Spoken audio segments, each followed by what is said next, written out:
007, Gareth Mallory. I hope I haven't missed anything. The PM does come to line of crisis. Bond. Mallory.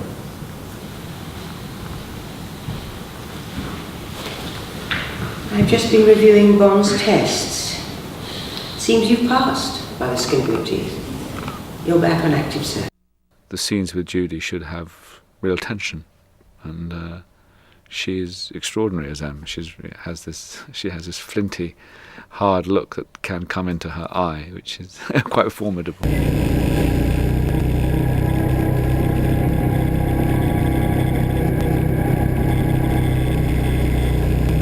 I was completely blown away by the detail of every single document and all the desks being as you opened it there, mostly be full of real information about intelligence or something. So, no, the sets, what I've seen is fantastic sets.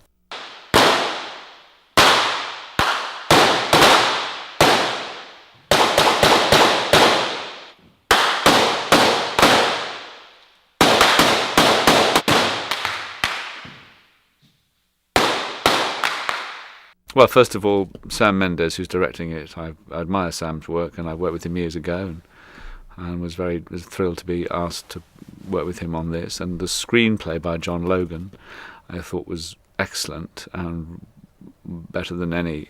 As I read it and imagined the film, it seemed to be of a caliber or complexity that I don't think I've seen in a Bond film before. Quite.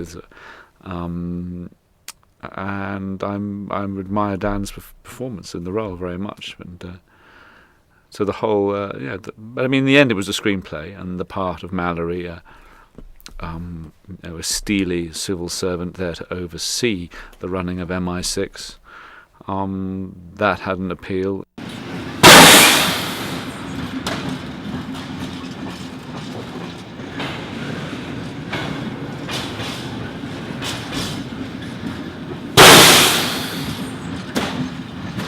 I play somebody who turns out to have been an old retainer of James Bond's family.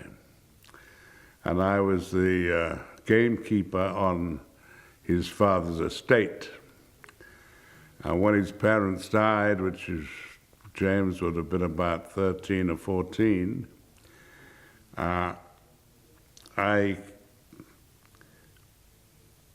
I would have taught him how to shoot as a kid, and to some extent I may have become a substitute father when his father went. Oh, James Bond. It's ridiculous that I've been in the business 50-odd years. Judy's been it some time, but we've never met before. I think we met once at a actors' gathering somewhere, but so it's very pleasant. She's a great lady, and it was lovely to meet her presence, be in her presence.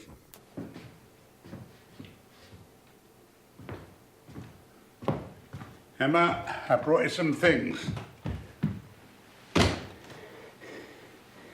It can get cold here at night.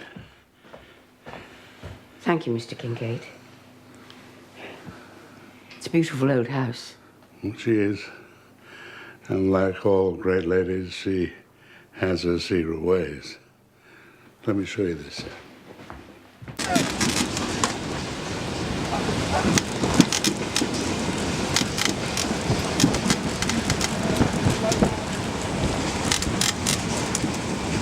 I've met Sam before, and I think I was going to work with him on a theatre thing a few years ago.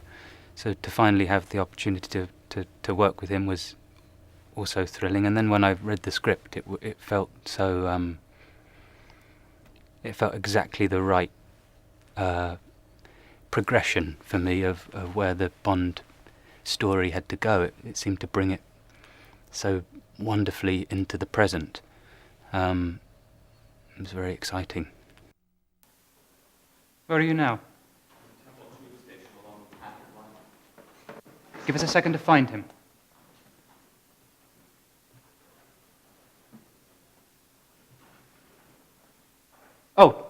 I see, there you are.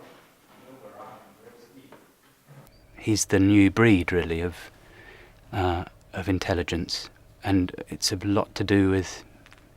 I mean, it's terrifying, really, and I think this is why it's such an exciting film. Is that it's largely conducted through cyberspace and cyber kind of warfare, and Q is the new Q is a sort of computer genius, one of only 6 people in the world who has certain knowledge. Excuse me. 007.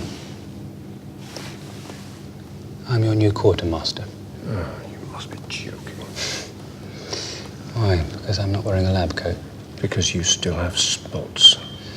It's amazing to be with those people. I can't really believe it. And I think it's wonderful that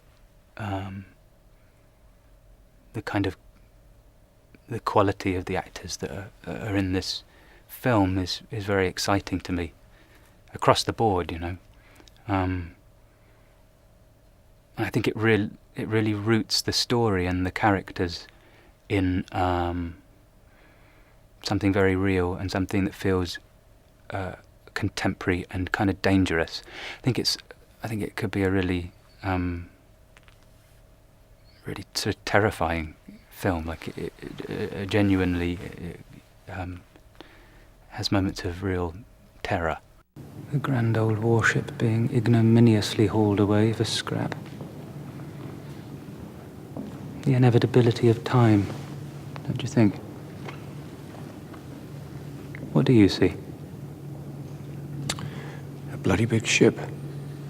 Excuse me. 007. I'm your new quartermaster. You must be joking. I've been waiting to see who would redeem the ship. You made such a bold entrance into a little drama. Did I overcomplicate the plot? Who doesn't appreciate the occasional twist, Mr. So, Mr. Bond, shall we discuss your next performance over that drink? Everybody in this cast is great, and Javier is also very, very charismatic and gifted.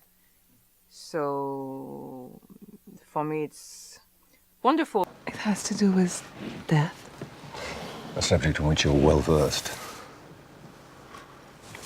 How would you know that? Well, it takes a certain kind of woman to wear a backless dress with a Beretta 70 strapped to her thigh. Blonde ladies don't look like models, or they have a specific look to me. So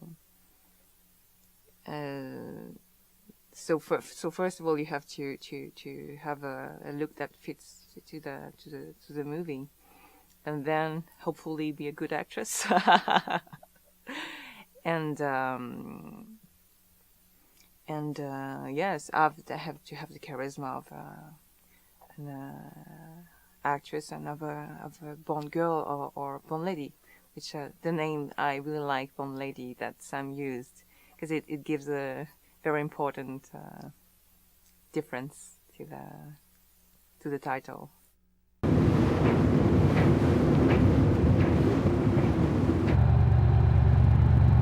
I feel that I couldn't find a better director to work with, most of all for my first English role, because he's first of all so brilliant and so wonderful as a human being, and he gives you a lot of freedom to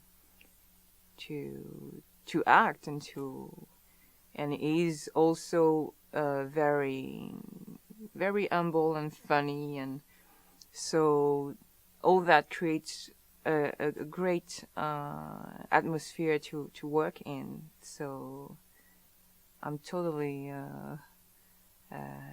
happy to have the chance to work with him. Bond. James Bond.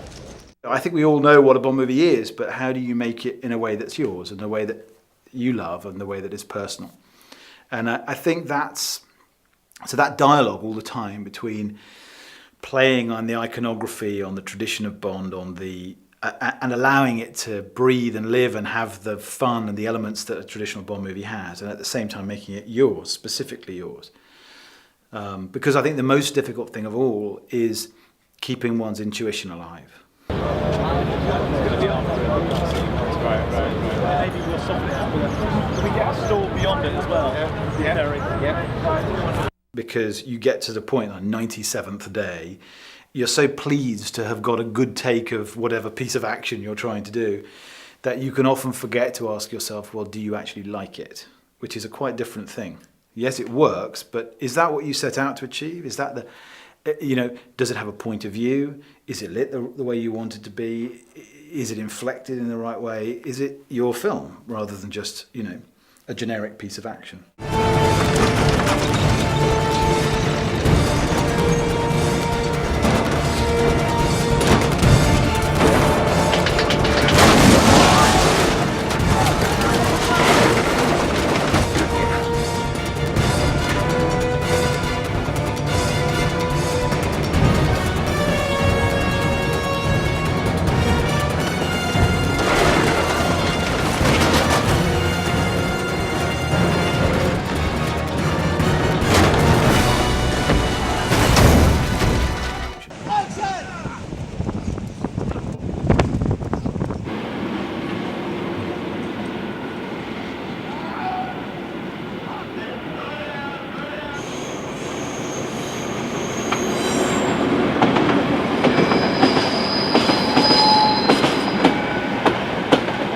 I'm incredibly proud to have made the film that I feel like we've made without compromise.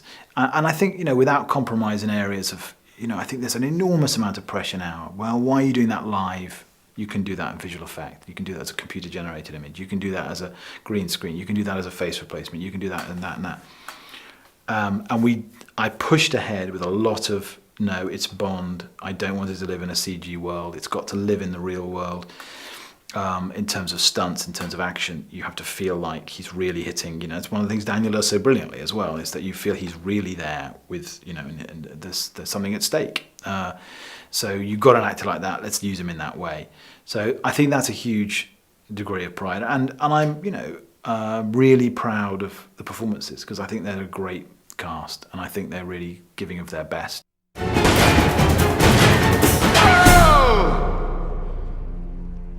I won't miss next time, Mr. Silver.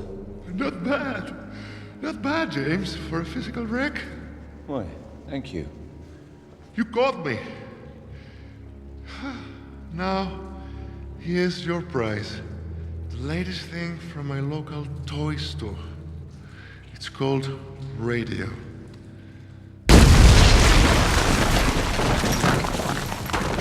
Woo!